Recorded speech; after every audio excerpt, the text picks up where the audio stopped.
Oi. Então, hoje nós vamos fazer o primeiro podcast Medicina Oriental e Medicina Ocidental. Você sabe a diferença? Então fique aí, nos acompanhe que hoje nós vamos fazer um bate-papo. Eu sou Débora Fortes, sou médica e você, Eugênia? Eu sou naturóloga, né? Trabalho com as terapias ocidentais, orientais e estou aqui para bater esse bate-papo com você. Então vamos à primeira pergunta, Eugênia. Eugênia, por que da medicina oriental mais medicina natural? Explica um pouquinho mais o que é naturopatia. Eu acho que as pessoas do lado de lá não sabem muito bem. Bom, é uma formação, né, uma graduação, as pessoas também perguntam se isso tem curso, como é que é feito. Então, é uma formação da área da saúde, uma graduação, que a gente tem como base as medicinas, as terapêuticas, né, tradicionais. China, Índia, a nossa indígena também, né, todas as práticas integrativas que hoje são ofertadas no SUS, quase todas estão no escopo aí da nossa grade curricular também.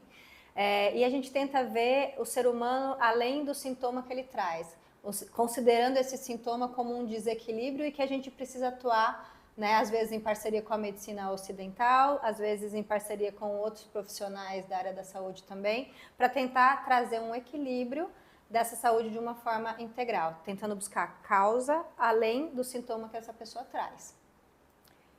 Como todo mundo pode perceber, eu sou uma defensora da naturopatia. Entendeu? Eu conheço a Eugênia já há algum bom tempo e cada dia eu me apaixono um pouco mais pela naturopatia.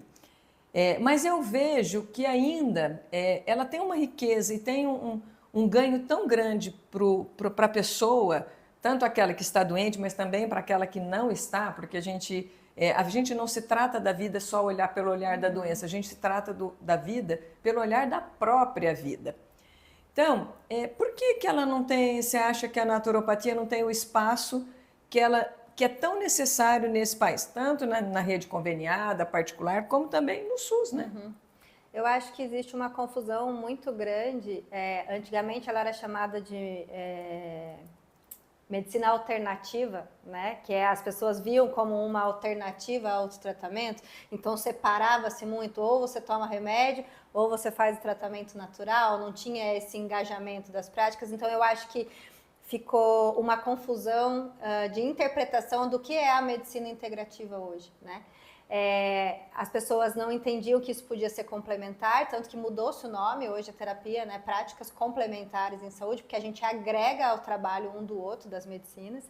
E eu acho que também era muito confundido com algo muito místico, por se falar de China, por se falar de Índia, né? Achava que a pessoa ia chegar no consultório, a gente ia estar lá com um turbante, uma ametista na testa, esperando a pessoa chegar, né? Então acho que teve essa confusão, como se a gente fosse separado da ciência, como se a gente não aceitasse a ciência como uma diretriz. E é totalmente o contrário. Hoje a gente consegue validar práticas milenares com base nas métricas de ciência, né? Seja a medicina de evidência, seja a medicina, a prática científica mais avançada, mais aprofundada, e a gente consegue oferecer uma melhor prática. Acho que teve um preconceito também em relação às práticas, depois que abriu-se o leque de várias formações muito curtas sobre isso. Então, quem é esse profissional que aplica? Muitas pessoas sem base, sem formação, aplicando algumas técnicas milenares e trazendo um aspecto de charlatanismo, não sei se seria essa a palavra, mas banalizando um pouco as práticas. Então eu acho que isso botou quem estuda e quem faz certo no mesmo balaio de quem não se preocupa com o contexto tecnológico, científico, estrutural, né, conceitual de cada técnica. Faz tudo a ver, mas a gente também tem que entender aqui, no meu ponto de vista, me corrija se eu estiver errada, é que assim, quem gosta realmente, quem entende a naturopatia, vai entender que é necessário muito mais do que um curso. Vai entender que é tão profunda, ela é tão, assim, ainda mais para nós que estamos aqui com a visão ocidental, a gente tem que ir tão a fundo para conhecer e para se inteirar, que eu acho que ganha muito, assim, é preciso anos de estudos. Eu acho que um curso, ele pode me dar noção, mas nunca uma base bem consistente a ponto de eu realmente me qualificar o suficiente para atender. Então fica até a dica aí para as pessoas que gostam desse assunto e que aí fizeram alguns cursos, que existem agora faculdades, né? O curso é profissionalizante, ele já está reconhecido. Então é muito importante esse profissional entender da importância da complementariedade e da gente agora da profissionalização. Sim, a faculdade de naturologia, né, aqui, naturologia e naturopatia, ela está no Brasil há mais de 20 anos, a gente já tem a primeira faculdade, né, que eu me formei na primeira faculdade que abriu o curso de graduação, que foi a Unisul. Ele era uma pós adaptada, depois ele virou uma graduação, porque sentiu a necessidade de ter essa grade mais robusta, com uma formação, na minha época, era de 4 anos e meio, né, então eu estou aí há 17 anos de formada, 21 anos na área. Então, é um curso relativamente novo, se a gente for falar em história, em muito, medicina. Extremamente. Sim, né? E eu acho também, uma coisa que você trouxe, bem importante, é muito mais fácil a gente se relacionar com o que está dentro da nossa cultura. Então, nós aqui nascemos no médico, nascemos já sendo, né, estruturados aí com a medicina ocidental. Na medicina oriental, eu brinco que a criança indiana nasce dentro do balde de óleo já, né? Fazendo massagem, que isso faz parte da literalmente, que a Chantal já é bem desde pequenininho. Então, é mais fácil você entender algumas práticas. Para nós, essa introdução ainda é muito devagar, né? E os cursos que você citou, hoje a gente tem, com a banalização, né, do IAD, da não regulamentação de algumas técnicas, não fiscalização de algumas técnicas. Por isso que até o Congresso, né, de Naturologia, a gente enfatizou bastante essa questão da regulamentação da profissão, que a gente quer trazer não uma reserva de mercado em relação aos outros profissionais, mas uma segurança em quem recebe as práticas, em quem procura um profissional, em quem procura um tratamento integrativo, né, com as práticas, de que esse profissional é habilitado, tem uma formação, tem um entendimento, vai saber direcionar, caso não esteja no escopo dele de tratamento, para quem que ele direciona. Então, é mais para uma questão, né, de segurança aí dentro das práticas também. Vou falar para quem está do lado de lá também uma curiosidade, né? Quando eu procurei estudar mais sobre a medicina oriental, uma das coisas que a minha pergunta era o seguinte: onde elas se juntam e onde elas se separam? A história é que a medicina oriental ela é muito mais antiga do que a medicina ocidental. Os tratados de medicina oriental, eles já têm mais de 8.000 anos. São livros escritos, bem documentados e repassados e estudados continuamente durante todos esses milênios, né? A nossa medicina ocidental, ela é um bebê quando a gente considera a medicina oriental, porque ela tem aí cerca de 2.000 anos, né? Ela nos acompanha, porque ela veio na Grécia Antiga. Houve ali duas medicinas que cresceram, né? Vamos botar aí no século I, que cresceram em mundos diferentes, mas que quando a gente percebe, a gente vê que ela tem pontos em comunhão. E um dos pontos mais comuns é que a medicina ocidental ela acabou mais avaliando o corpo, a doença e septando mais o ser humano. A medicina oriental ela não separa, ela não separa o processo de doença do ser humano. E às vezes, hoje, mais do que nunca, eu acho que a gente está passando aí por uma reformulação até da nossa própria existência, principalmente nós aqui, que a gente precisa de algo mais. Então, nos vermos inteiro dentro do processo da doença é fundamental. Então, trabalhar juntos, olhar com respeito para ambas as profissões, eu acho que é a melhor coisa que a gente pode fazer para quem está precisando de atendimento ou de assistência. É isso que eu falo que é acolhimento. Quando a gente olha o problema, mas a gente olha o ser humano. E é isso, a medicina oriental ela tem muito essa humanização. Acho que ela é a humanização em pessoa, né? Ela é a humanização do atendimento.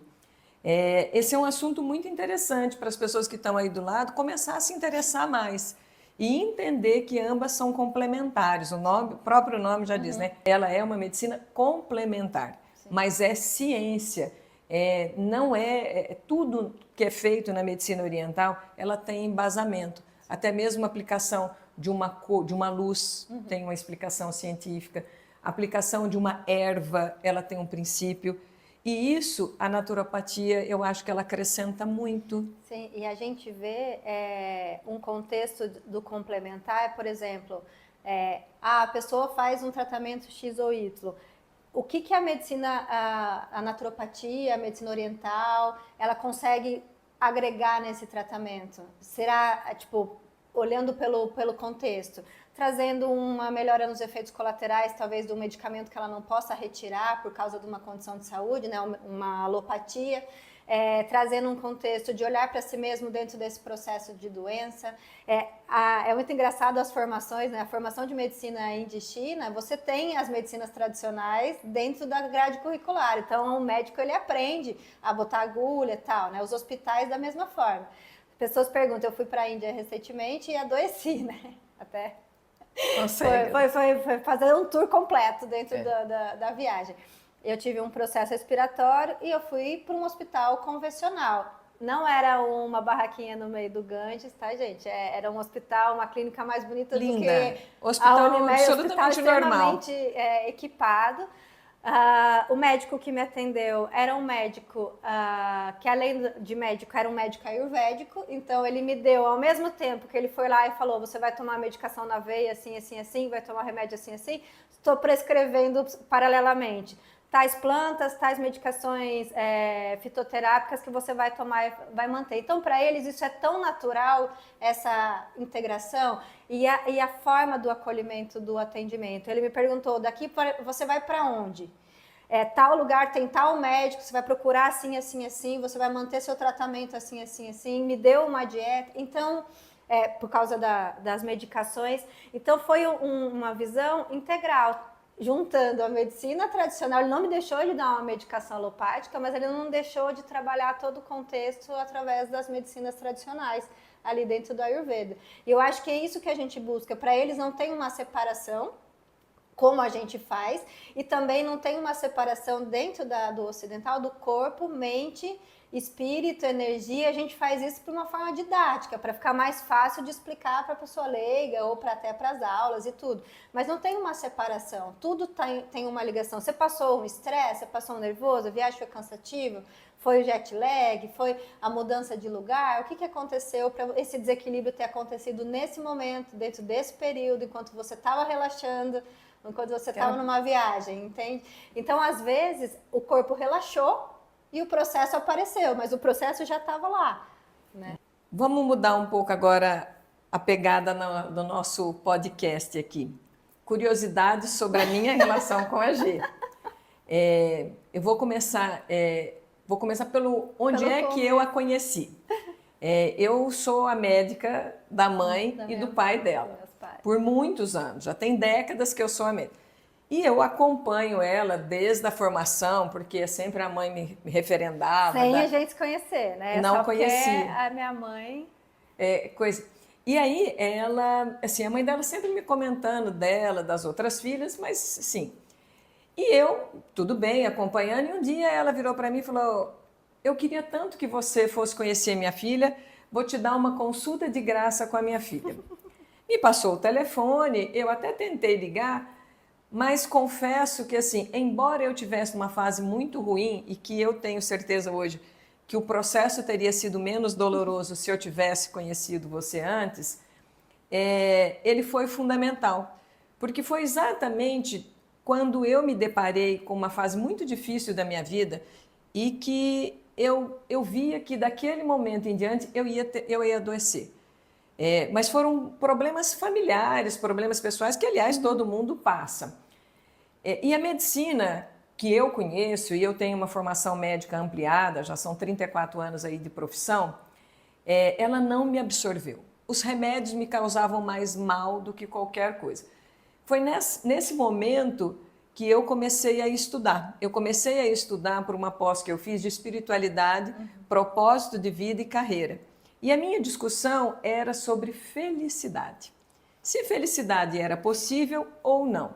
Então fui fazer uma revisão de toda a filosofia ocidental, que era a minha base, e eu entendi que, embora eu conseguia explicar a felicidade, eu não conseguia ver de maneira muito clara e simples. Foi quando eu falei, não, então eu vou ver o Oriente. Eu vou olhar para o Oriente e vou ver. E lá eu aprendi filosofias tão simples, mas tão profundas, com dicas tão essenciais para a minha vida, que eu acabei me apaixonando. Passado um tempo, sua mãe voltou e falou, você foi? Eu falei, o telefone, você me passou um telefone errado e tal. Dei uma desculpa que a gente, para não ser mal educado. Aí seu pai falou, não, vou te dar o telefone, e anotou o telefone. E eu resolvi ligar. E foi quando eu vou contar a experiência de alguém leigo que chega a uma consulta com uma naturopata. Gente, ali ela não perguntou da minha doença, ela me perguntou da minha vida. E por mais que eu tivesse lá expectativas que ela fosse me dar um olhinho, que ela fosse me dar sei lá, uma porção, eu não tinha muita, assim, o que ia acontecer ali, porque eu não tinha acesso mesmo. Você achou que eu ia estar com a ametista na testa? Esse perfil não, mas que uma calça meio florida, entendeu? Assim, aquela roupa indiana, eu tinha certeza, sabe? O incenso tinha, o incenso eu acertei, o incenso tinha realmente. Mas o que eu consegui entender lá foi o que o meu corpo diz. Foi quando o que a gente me ensinou foi entender quando o que o meu corpo está dizendo e o que significa. Mas eu confesso que eu não tinha noção que meu corpo dizia.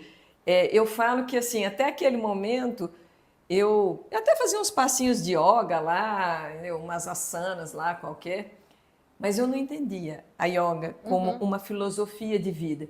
E mesmo porque para mim era atividade física.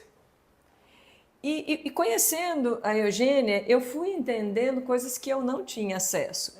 O papel do óleo essencial, embora eu fui muito a fundo, né? Eu sou a parte científica da Eugênia, assim, os terpenos dos óleos essenciais hoje eu entendo bastante, mas foi fundamental a experiência. Uma massagem bem feita, uma escuta bem feita, não sabe as portas que me abriram para o autoconhecimento e a mudança de vida. Houve ali um paradigma, uma quebra de paradigma profissional, inclusive. Eu comecei a ver que a gente precisa de algo mais quando a gente quer ter cura. Quando a gente fala na palavra cura, porque eu acho que cura é estar num estado de bem-estar físico, emocional e também social e espiritual. É o que a gente fala da definição de saúde, né? Saúde é isso. E as pessoas, elas colocam a cura como se fosse, vou sair dessa doença. E às vezes a cura é totalmente passar por aquele processo, às vezes a doença não vai embora, mas ela te ajuda a curar tantas outras questões lá atrás. Por exemplo, dor crônica, eu trabalho com dor crônica, nem sempre eu vou conseguir fazer aquela pessoa sair 100% desse processo, até porque existem patologias que causam uma dor para sempre. Mas como viver dentro desse processo doloroso, ou qual é a cura dentro desse acontecer, né? E você falou que eu sentei e perguntei como que você quando eu fui estudar, na primeira vez que eu fui para a Índia, eu fui estudar, fui passar por uma consulta com um médico, e a primeira pergunta que ele fez foi se eu era feliz. Tipo, eu não estava esperando isso, eu estava dentro de um hospital, Ayurvédico, mas era um hospital, né, dentro da formação.